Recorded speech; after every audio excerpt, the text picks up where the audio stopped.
On this episode of Finding 44, Emma Kelly takes us through her journey with husband Colts center Ryan Kelly of infant loss, IVF, welcoming twins, and the surprise addition of baby number 4. Since recording this episode, we are excited to update that Ryan and Emma have welcomed a healthy baby girl. Grieving the loss of their first daughter, the couple has used their platform to advocate for greater resources for expectant and new mothers through Healthy Birthday and Count the Kicks. We're so grateful for Emma's time with us and her continued advocacy of others. Listeners, Emma Kelly. I am so excited for our guest on this episode because it is my good friend, Emma Kelly. Emma, with everything going on, I absolutely have no idea how you found the time to do this, but so excited that you did. You are mom to twins at home, welcoming another baby any day now. Your husband, Ryan, his 9th year with the Colts, the longest tenured Colt, Pro Bowl career. How exciting is this time of life right now for the Kelly family? Oh, it's so crazy. It's very exciting, and chaos seems to be just like the main theme term, whatever, but like it's embrace chaos. I think a lot of people, especially this community of India, it's so close-knit and amazing. I think a lot of people are familiar with our last couple of years, and it's just been a really hard last 2 years of just a lot of no's in life or just a lot of uncertainty. And now, you know, it just feels like we're climbing to the top of the mountain, and football season is very exciting. We're going into week 3. Just like, I love the energy and the buzz, especially like around the first of the season. It's just like so intoxicating. And then the boys are at the most fun age ever. I know I've mentioned this too, like we've been taking them to the games. It's always been my dream to see like our children watch their dad play in Lucas Oil. And it's the best feeling in the world, but the boys literally think that the entire stadium is there for them. Like anytime anyone cheers, offense or defense, the boys think it's for them, and just like erupt with them and clap. And so it's just, it's better than we ever like dreamed. And like I said, it's just a lot of high highs, and we're so grateful for them because we know, and we're coming out of a time that wasn't always like this. And then, you know, the biggest surprise of all is this baby that we're expecting literally any day, any minute, hopefully. And so it's just been a lot of chaos, amazing chaos. It is such a joy to get to see you on game day, get to see your boys, and get to see, you know, Ryan pregame, like full pads, like everything on, rushing over to squeeze Duke and Ford. And I actually joked with him this week when we were doing another interview, and I said, hey, good timing by you for this baby to come when we have 2 consecutive home games, so you're not out of town for this one. Fingers crossed. We just, like, I was praying for Green Bay. I was like, just get there and get home, please. And then it worked, and now we've got that green light for 2 weeks. So Emma, what's your setup like when you go to the are you taking the twins to away games too, or are you kind of hunkering down in this third trimester in Indy, trying to do the mobile, you know, sideline here? Oh yeah. We're what everyone loves. We're nesting is what I like to call it. I just like, I joke, I have the biggest belly of all of us now. Like there's, it's so much work. Like just getting these hams, like they're 30 pounds each.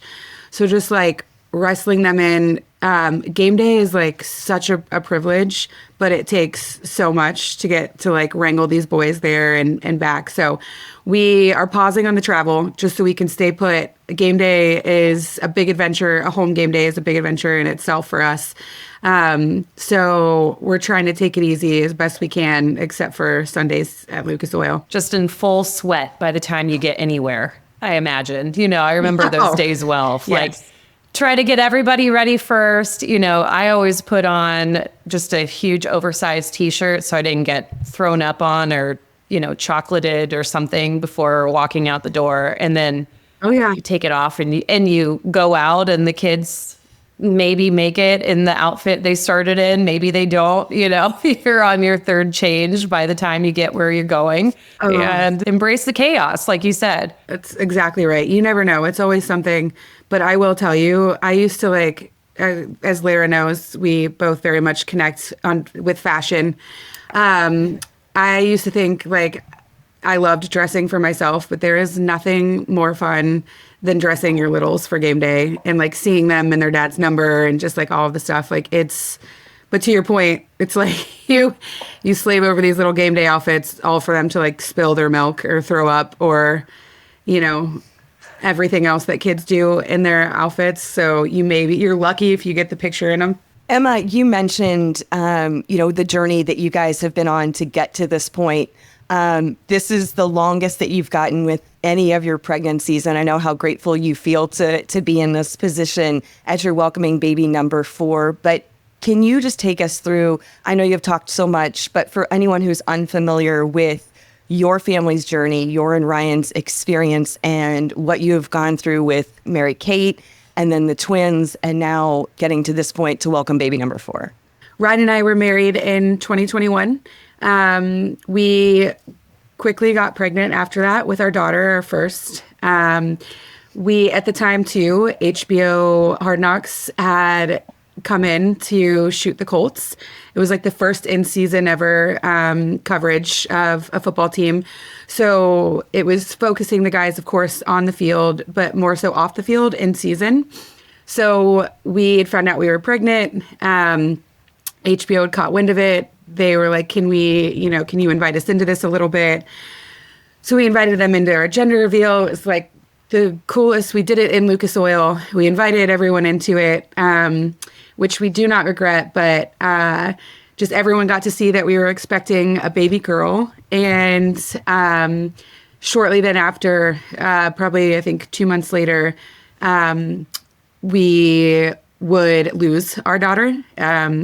So her heart stopped. And of course they were still filming the show. So the world kind of got to ride that whole thing with us. They got to see us learn about our daughter, learn who she was, who we were having. And then they got to, unfortunately, kind of experience the loss with us. And so there are no words for that. Just, we lost our daughter during season 2. It's just so incredibly hard to navigate. I think the important thing about that is I think it reminded the world pretty quickly how human these athletes are. We never get to see these side of the guys. And so it's not something you want to see. But I think it's an important reminder of who these guys are and that they're very much human and go through really hard things off the field. And so that was the very heartbreaking beginning of our parenthood journey. So Mary Kate was stillborn in December. And then Ryan and I would go through a really hard, I think, year and a half of just navigating our grief and loss. Him trying to also continue to show up for his team, for his guys. And then, we desperately wanted to be parents still or continue that. And so we, for whatever reason, just went through a year and a half of no's, of just not yet's and no's, and trying to conceive and that not working out until we decided to pursue IVF. And then that is the beginning of Duke and Ford.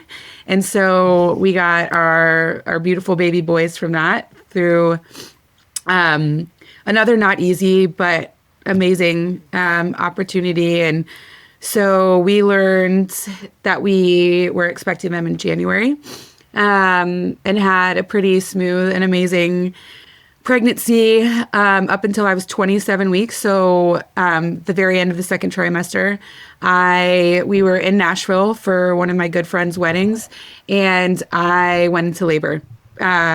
Just shortly put, we had some complications. I went into labor. We were rushed into the hospital, and the doctor came in and he was like, "You guys need to prepare to be here for the next 6 months. Your sons are coming."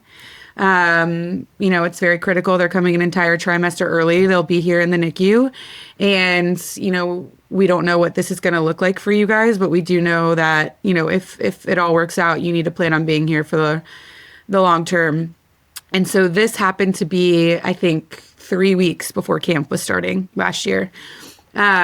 So I gave birth at the end of June to my beautiful 2-pound baby boys. And just from there, like I'm so in awe. Like, you think my husband's tough, like what he does. You should have seen like how tough these babies are. Like it's I can't get over. They're literally miracles. And so that was difficult navigating. So, Ryan got to spend the first 3 weeks with me in the NICU with our boys. They were on life support at the time, and then he had to go. That's part of this world. My son has an obligation. This is his livelihood. And so, we made the decision for him to go back and start football, and I would stay back in Tennessee and stay with the boys, not knowing when we would see Ryan again, or if he could make it back during camp. We all know how tough and demanding the camp schedule is. So, I think he got to come back. He got to come back one time, and then he got to come back Labor Day weekend when he made captain. And that's when we learned our boys were strong enough, like we could start planning on them going home. And then from there, Ryan, we didn't get home until the beginning of October with the boys. We were very much in the start of the season. So we had a nice couple months, maybe like 2 months home. And no, we got through the season actually, because it was the night before the Pro Bowl. So anyway, a lot of ups and downs. The Colts have just an incredibly exciting season. It falls short, which is like, I just was so grateful for, because, we had so much going on personally. Like, it was really nice and exciting that football, just to have a lot of ups. And then Ryan makes the Pro Bowl that year, or last year. And so it was the night before the Pro Bowl, and I wasn't feeling well. And I was like, surely I don't know, like, but just had all these symptoms where you should know that you are, but you're like, there's no way, right? Like, we had just gone through IVF, just gone through the second or even most stressful time in our life. And I find out that I'm pregnant after just like all of this. So pregnant naturally, which just is the most beautiful gift in the world, but also just the most surprising. And so all of this to say that Ryan and I feel like just have learned that to embrace and surrender to all that it is. And just, if anyone's listening to this right now and going through it, we went through so many years of hard no's and pain, and just wondering if it would ever happen for us. And then it did. And then we've doubled down on it, and we've just had all these amazing blessings and this baby on the way. So I'm so grateful to sit here and share this story with you, and that there is a happy ending, especially because you guys have just ridden this wave with us. You've been a part of it, and so loving and supporting of us Kellys through all of this. So really grateful to be here and to be sharing this with you. Appropriately so, gave a lot of credit to the boys and to your husband for their strength. But I'll just tell you that, knowing the strength that it takes and took you as a mother to care for these babies and to stay by their side and to watch them endure and support them and their medical teams and your family through it, that's next level strength as well. So I want to make sure to acknowledge and honor that in you too, because that is nothing to dismiss. I want to know a little bit more about Count It for Kicks and, how you got involved in Count the Kicks, and what its mission is meant to do, and how it has kind of helped you through your journey as well. One of the beautiful things about experiencing what we did with the loss of our daughter was just how many people came to our aid, to our side, to lift us up and support us through this. And one of those early people happened to be Count the Kicks. So it's actually, the parent company is called Healthy Birthday. And it was founded by 5 women who all experienced stillbirth, preventable stillbirth. And so through that, they started Count the Kicks, which is a campaign. And it's actually a technology that we use to save babies and moms. But just to back up, so today we know that 1 in 4 stillbirths is preventable, which is devastating. It means we're losing babies that we shouldn't be to stillbirth. And it's for a lot of reasons, whether that's education or just access to care and things like that. But so when we heard about this mission, so they came to us, first off, they came to us with love and support and just all the resources to help us navigate our own loss. But then when we started to learn about this and to learn that we're losing babies and even mothers, the maternal health crisis is also, it's exactly that. It's a crisis, and typically they are tied. So with stillbirth, the chances of the mother not making it to are even higher.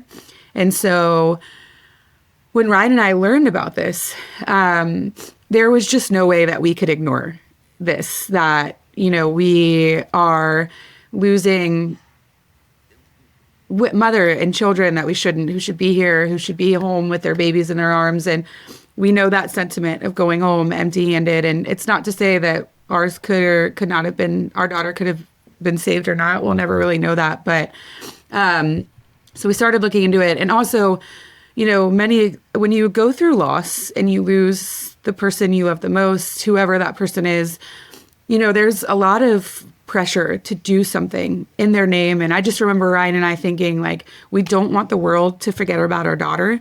We want her to be mentioned, and we want to do something in her honor. So there was all this pressure, and we were like, do we start our own foundation? What do we do? But we quickly realized that there are so many people who are doing it well already, who are fighting the same fight that you are and just need help, whatever that is. And so we learned very quickly that with Ryan's platform and with everything that we were experiencing, like Healthy Birthday and Count the Kicks was already doing something amazing, and we needed attention to it basically. And we knew that we could help with that. So we got involved immediately with them. It started with the my kicks, my pregnancy brain, my cause, my cleats. My cause, my cleats. Yes. Yeah. So we started with that. Sunday Night Football picked it up. And then from there, it just kind of exploded into this permanent partnership. I now sit on the board for Count the Kicks, but Count the Kicks is a campaign. And it's, we have a free app that's available worldwide. I think we're in 16 or 17 different languages, but it is for all expecting parents, and it encourages you to count the movement of your baby in the 3rd trimester. Because we know that is really the most important indicator that something is off with baby or mom is your baby's movements, especially in the 3rd trimester. So you can start to count your baby's kicks and know their pattern as soon as 28 weeks. So right at the start of the 3rd trimester, or if you're high risk, you can start as early as 26. So like for me with my twins, I started at 26 weeks, and it's actually what saved their life. So I not only work for this company, but it also saved my son's life. Like I said, when we were in Nashville, I had just started counting, and I had already done it earlier. Like I knew their movements at that point. Twins is a little different. So was very comfortable with my son's movements, and one of them was off. I didn't feel him move all day. Went into the hospital. We learned that I had an infection, and I would have to deliver. And thank God, because I know how different the results would have been had we not gone in and had I ignored that. But so it's really amazing that I got to be, what's the word? Just all my education and background with it, I would need it myself. So, but just this too is it's very empowering, right? So this is, if nothing else, and we hope, it's just a really special way to bond with your baby, to get to know them, to bond with them, ahead of meeting who your person is. But it's just a really simple campaign to empower and educate expecting parents on their baby's movements, because we now know that is the number one indicator that something is off in your pregnancy, and for mom or baby. And so when you do notice that something is off, or should you notice that something is off with your tracking, you know to go into the hospital immediately.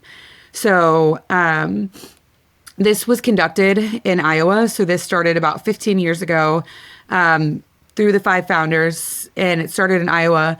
And through implementing Count the Kicks, just in Iowa alone, the rate of stillbirth has gone down 38%. So it's incredible. Wow. And we actually, too, these women have been fighting for 15 years. I just got to be a part of this. We just went out. We've gone to DC a couple times. We just got to meet with the Biden administration and finally got legislation passed to include stillbirth in existing legislation so that we can help drive this number down across the country, because it's pretty bad. And not to focus on the negative, but Indiana alone is like the 3rd worst in the country for stillbirths and maternal deaths. So we have a lot of work to do. Everyone deserves to bring their babies home. And Ryan and I want to be a part of that in our daughter's name. And so that's how we got involved and why we're so passionate about it. I am so in awe of you for so many reasons, and to do all of what you are to make such an incredible impact at all these different levels. Like, you're doing it on a legislative level, like nationally with the impact. You're using your voice, you and Ryan, with your platform. And then also, I mean, within the community, you're hands-on and doing all of these things to make a difference truly at every single level, from grassroots level all the way up to the national level. Emma, how do you hope, you mentioned like the community of support that you've had.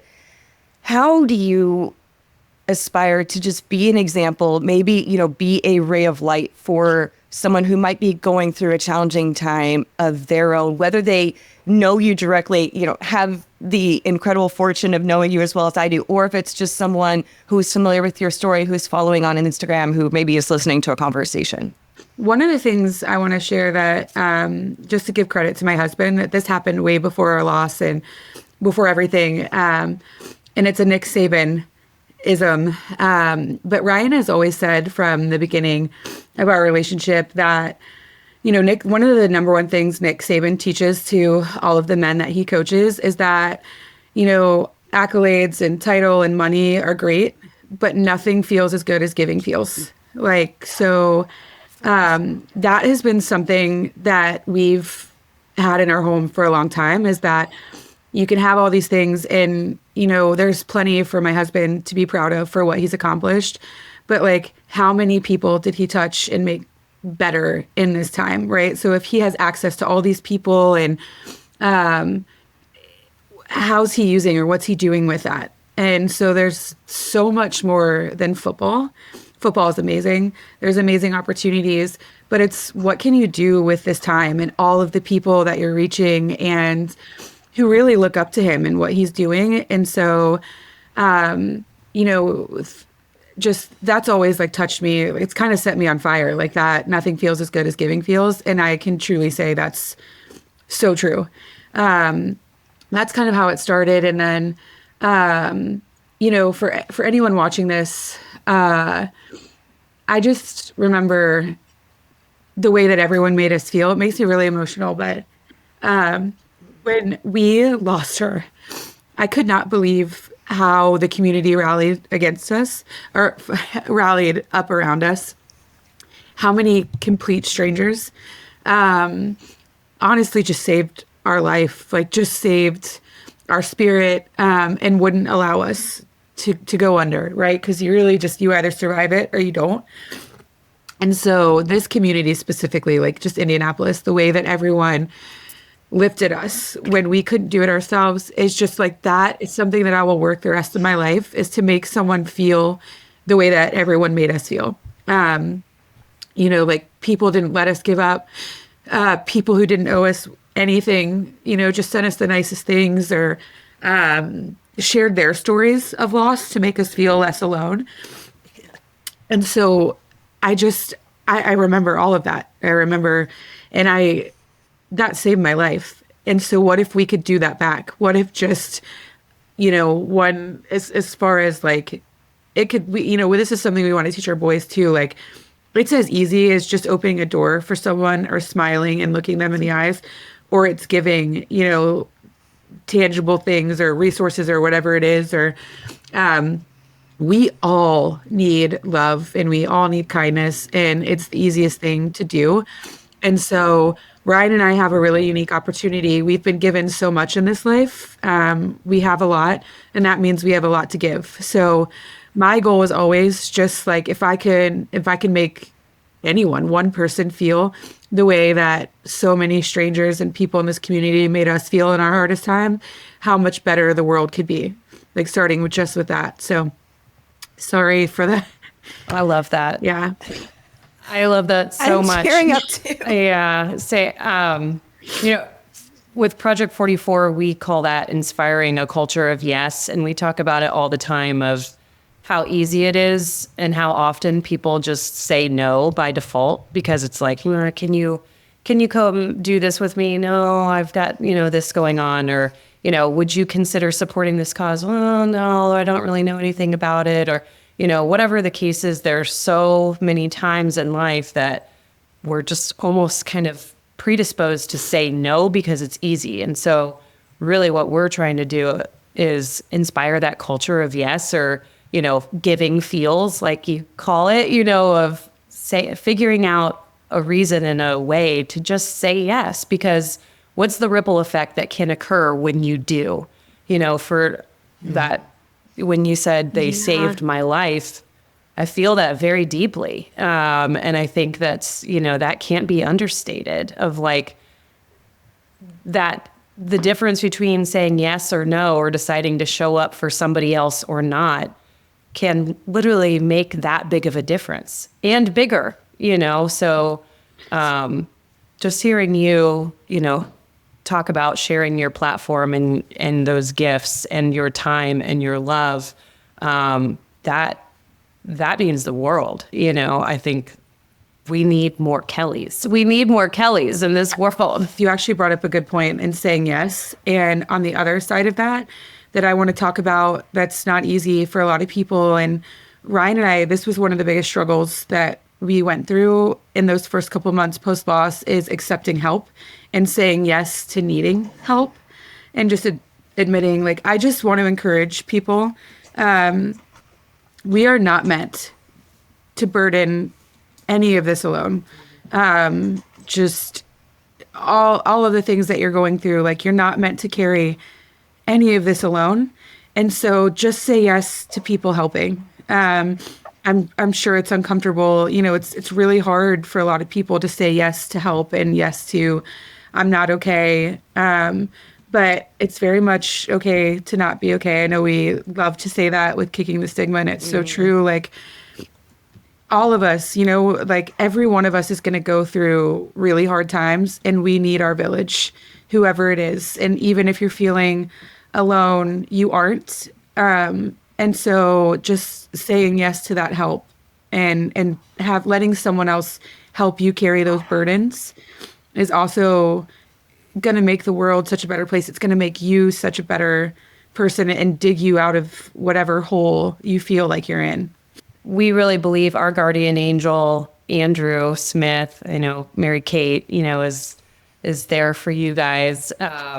Feel like they're kind of always here with us, and sharing their wisdom, sharing their love, kind of their direction and guidance for us, as we go about our days, our work, that sort of thing.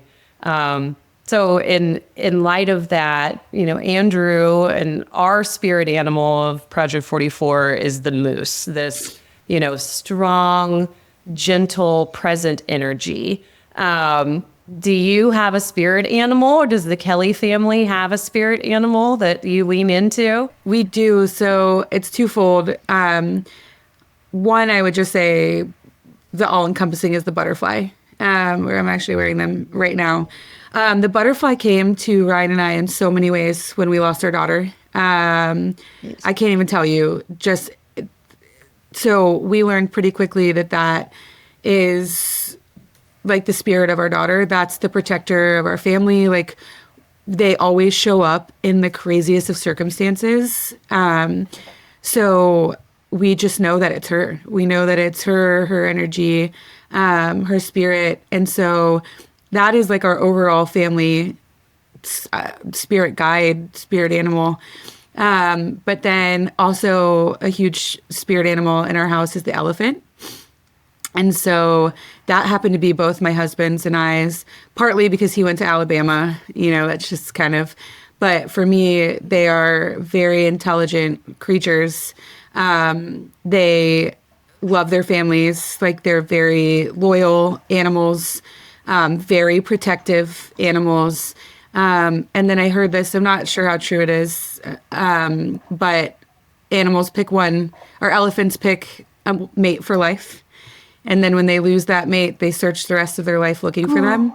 Yeah. So very loyal, loving.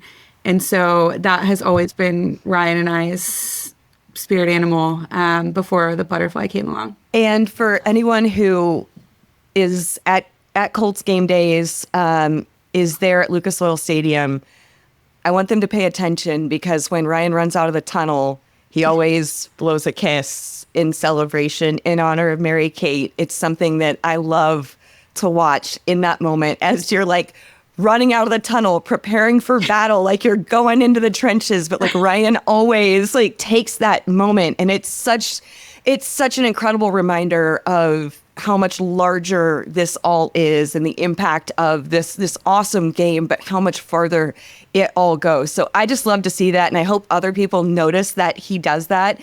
When he told me about that, I was like, how was I missing this? Like he'd been doing it for so long and I wasn't even aware of it. So to me, I just love seeing, that reminder from him each and every game day, and I hope other people will recognize it as well. You have been so generous with your time. For anyone who wants to follow your story, for those who want to learn more about Count the Kicks, can you just share all of that information, maybe how people can be more educated or get involved, or maybe share information for someone that might really, be benefiting from that access to the app and more knowledge of everything and all the work that you're doing? Yes. I actually want to share two things really quickly. So one, Ryan and I are doing a community baby shower for Indianapolis to celebrate all of those expecting parents, especially in our just like underserved community. We want to celebrate you and lift you up and your baby. So we will have a lot of awesome resources. Count the Kicks is coming to do an in-person education and just to talk about some really important things with maternal health and postpartum. So Ryan and I are doing a free community baby shower. It's open to the public of Indianapolis. It's on November 12th. It'll be at the practice facility. And so if anyone else is listening and just is looking for a way to give back to the community, we are doing a diaper drive at the end of October, beginning of November, for diapers and other like hygiene necessities for mom and baby. And we could use all of the help that we could. So this is, in addition, we're partnering with the Colts and Count the Kicks to put this community baby shower on. And then for Count the Kicks, mamas, all expecting parents, if you are close, or in your third trimester, please, please, please download the Count the Kicks app. It's free. It's on the App Store. It's in the Apple App Store, the Samsung. It's in all smartphone app libraries. So download that. It's very simple. You can also go to our website, which is countthekicks.com, where there's a lot of educational tools, and you don't need technology to count the kicks. There's a way to walk you through how to count your kicks every day on the website, with just a paper and pencil. Really easy. And I just want to encourage you not to let this seem negative. We're empowering you and just encouraging you to bond with your baby. Hopefully that's all it is. It's just a nice, sweet way for you to get to know your baby and their movements throughout your third trimester. But if anything else, to go in, and you have that data to back you up. So, Count the Kicks is the app, and we have so we're on all socials too. So TikTok, Instagram, we're always sharing like educational videos about what to expect, or if symptoms come up, what those could mean. So very educational and awesome for expecting parents. And I think that's it. Emma, you and Ryan have been such a blessing in my life. And I know I feel so grateful to know you personally. And I know that so many people will benefit from this conversation. And I know that they will feel your warmth and your presence and your inspiration, and certainly the celebration of Mary Kate's memory through this conversation. Well, you guys are both so wonderful, and I just want to thank you for your time and just including us in the same realm as Andrew. Unfortunately, we didn't know him, but just hearing how amazing he is and how special this project is, we are so grateful to even be included in the same realm as this. So thank you guys so much for this opportunity and to get to talk about our journey along with his.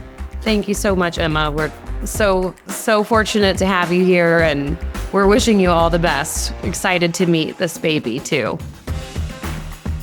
Thanks for joining us on this episode of Finding 44. If you liked what you heard, be sure to subscribe, rate, and review.